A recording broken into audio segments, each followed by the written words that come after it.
UPSC, SSC, GATE, CAT, UGC, NET और ऐसे न जाने कितने सारे एग्जाम्स हैं हमारे देश में, जिनमें फॉर्म भरने वालों की संख्या लाखों में है और क्लियर करने वालों की संख्या बिल्कुल इतनी सी छोटा सा परसेंट होता है उनका। लेकिन क्या आपने कभी सोचा है कि ऐसा क्यों है? वेल, इसकी मैथ्स बड़ी सीधी सी है कि सीरियस एप्लीकेंट्स जो होते हैं वो भरने वाले ही बहुत कम होते हैं। बाकी सब ने जब फॉर्म भरा तो वह तो ये सोच के फॉर्म भरते हैं कि मेरा दोस्त भी कर रहा है, मैं भी कर सकता हूँ।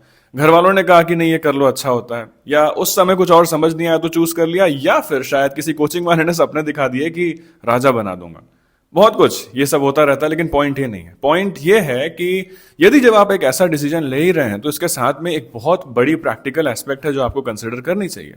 वो ये है कि आपको एक प्रैक्टिकल टाइमलाइन लेकर चलना चाहिए कि यदि मैं ये डिसीजन ले रहा हूं, अपनी यूथ का एक बड़ा हिस्सा इस चीज पे देने वाला हूं, जिंदगी का बहुत इंपॉर्टेंट टाइम इस चीज पे स्पेंड करने वाला हूं, तो कितना कर सकता हूं। आपके एक रियलिस्टिक टाइमलाइन सेट करने से फायदा ये होता है कि आप तैयार रहते हैं इस चीज के लिए कि यदि मैंने अपने 3 साल 5 साल दे दिए हैं किसी चीज पे और यदि वो चीज ठीक से नहीं हुई, तो मैं अपने आप को शिफ्ट करने की स्थिति में रहूंगा, मेंटली रेडी रहूंगा।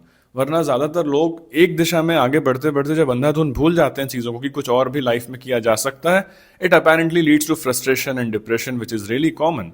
तो ऐसी स्थिति बने इससे पहले आप अपने माइंड में क्लियर रखें कि इतना समय मैं खुद को दूंगा और यदि इतने में सब कुछ अच्छा रहा तब तो अच्छी बात है, वरना मैं अपनी फील्ड चेंज करूंगा।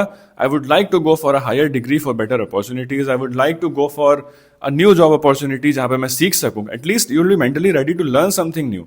और I should try my luck with a new business. I would put effort on my new business. ये सारी पॉसिबिलिटीज तब तक ही सही है जब आप एक सही एज और माइंड के साथ उसमें उतरने के लिए तैयार रहो। इसके लिए you got to be very real with your planning.